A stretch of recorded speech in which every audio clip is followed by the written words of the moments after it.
Hello and welcome to Rebels Radio latest interview. I'm joined by Slough joint manager Jon Underwood. How are you, John?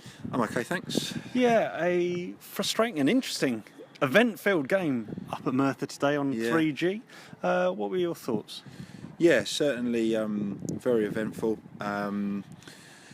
So much happened in the second half. I guess first half, I thought we played well. We were really pleased with how we played first half. You know, we changed our shape slightly. We, rather than Warren and Lee up front, we dropped Warren in the hole, give us an extra one in midfield where they like to kind of dominate in midfield. So we wanted to have one who sits in front of their back four. So we deliberately played Warren in there, make us a little bit more compact, and felt it really worked first half. Thought we passed the ball well, and it was pretty even, to be honest. Yeah, two big penalty shouts and two big penalty decisions calling the referee into question. What did you make of both decisions? I'm going to sound biased, but I thought neither were penalties. The first one looked a bit more clumsy from Hicksy, but I thought he just ran across the guy and got his body in the way, and they kind of came together.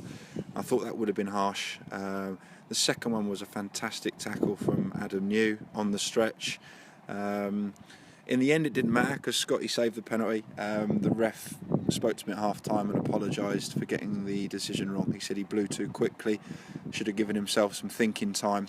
And if he had done, he said he wouldn't have given the penalty. So it was a good job Scotty saved it, to be honest. Yeah, and there was a few chances for both sides. I think probably Merthyr just showed the chances working Scotty a little bit, but happy to go in at 0-0? Yeah, I think Scotty was the busier of the two keepers, but I thought we always looked a threat. I thought we passed it really well first half. I thought we played with a lot of sort of maturity, kept the ball well, and we were really pleased, to be honest. You know, the lads sort of stuck to the game plan, and at half time we went in 0-0 and we felt we were well worth that.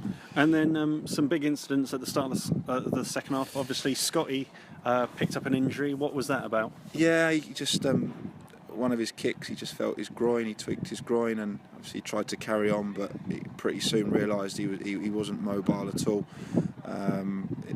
As much as you don't want to lose your keeper, we didn't want him to cause any further damage. So your thinking was to kind of get him off and protect him for the summer and next season? That's it. You know, if you leave him on and he makes it worse, you might end up then having to, a more drastic injury. He ends up needing an operation or something like that. So, it was important that we didn't make it any worse for him. We got him off and we had to put young Gary Gockman in goal. So that obviously was a big blow. And then I think within a few minutes we lost Hicksy for a sending off, which really changed the course of the game, to be honest. Yeah, and what was your take on it? Obviously, initially, it didn't look like the referee blew for anything, but then within quite a quick succession, it seemed that there was groups of players, all around the referee, lots of fan noise, and the next thing, a red card against Hicksy, who's lying injured on the floor. Yeah, I've got to be honest, because Hicksy asked me what I thought. I thought Hicksy was a little bit reckless in the tackle. I thought he went in a little bit loose, not in as much control as he should have been.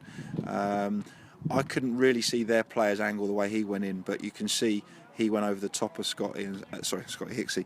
And Hicksy's got stub marks all the way up his thigh where their guys caught him. So, no, the ref didn't give it. He said play on, and then he pulled it back. He didn't pull it back. I think he then, when the ball was dead, he then sent him off. It seemed a bit bizarre because, that sort of tackle, normally if it's that bad and it's going to be a red, you'd blow up straight away. And his argument was he learnt from his mistake in the first half and gave himself some thinking time. And I'm not sure. I'm not convinced that was the case, to be honest. I think it was the reaction around the place that got Hicksy sent off. So I could be wrong. I can only say it as I saw it, but.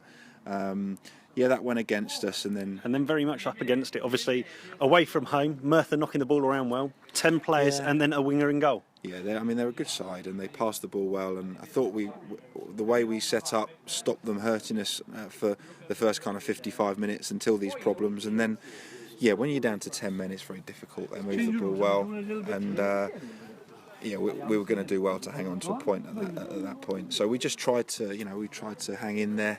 Minimise the damage, really. Yeah, in the end, 2-0, it could have been worse. I think they probably let us off the hook a couple of times, could have scored another couple, which would have been harsh on our lads, because I think they dug in, they worked ever so hard, but it was a real difficult task second half. And we then lost Warren with a knee injury as well, so it just got harder and harder. Yeah, and any particular performances in the Slough shirt that you thought actually stood out for you today? Any special mentions? I thought Adam New at centre half was excellent. The first half, he was very, very good. I mean, their manager turned to us after 15 minutes and was like, "Who's your number 4?" You know, he was very impressed. Scotty in goal did very well. Felt Lee Barney up top was, you know, on his own a lot of the time, worked tirelessly and did well for us as well. So yeah, there was some decent performances. Yeah, it's just a disappointment to lose your last game. Having won last week, we were hoping to get, you know, follow that up with a win this week. Yeah, so end of the season now. Obviously off to look at players and kind of finalise the squad. How soon will you be making decisions on who you're letting go and announcing that sort of thing? I don't think we'll be rushing to announce anything. We've got a lot of thoughts about what we want to do, both with the current squad and with potential signings. So we're actually going to sit down with all of our players individually in the next week or two and have some conversations and go from there. You know, I think we've been quite honest and open that we are, you know, already working on bolstering the squad, which we need to do. That's going pretty well. We're quite pleased with some of the conversations we've been having. And we always say at this time of year, you can't announce things too early, to be honest. You know, you sometimes need to keep your card a little bit close to your chest. So I'm sure over the next couple of weeks we always try and give as much information as we can, but we have to be sensible about what we do and don't say, and you know, we won't rush into any decisions on the current squad. But you know, I think we all know we need to improve. You know, the squad size is nowhere near it should be at the minute. We know that, but we're at a stage this season where it made no sense to bring in lots of numbers. So we've kind of limped over the line a little bit, which isn't where we want to be, and we're not happy with where we finished this season. We want to be a lot more ambitious than that next season, and we are, and we will be, and we'll come back strong next year. We're looking forward to the challenge. And I suppose over the next week or so, watching playoffs both from below and also above to just see what potential makeup there might be for the division if we stay in the Southern Central next season. Yeah, it's always interesting. Yeah, I think we will. We'll get out and see as many games as we can, and yeah, it doesn't really. I think Blake said in his last interview, we don't really get much of a break. We certainly don't break now. We'll be working as hard as ever over the coming weeks to try and get our squad in place and just finish off a few bits in terms of friendlies and things like that. So yeah, I'd say the next kind of 3 weeks are probably really key for us, and yeah, we'll be doing all we can to make sure we're as competitive as possible. Good. Well, excellent. Good luck with that. Shame it wasn't quite the sign-off to the season that you wanted, but enjoy the trip home and maybe a few beers. Thank you. And a big thanks to our supporters today. We were really well supported today. They made a lot of noise, and I think they appreciated the lads' efforts today. So a big thank you to those that travelled. Right. Well, cheers, John, and we'll catch up with you soon. Cheers, John. Thanks.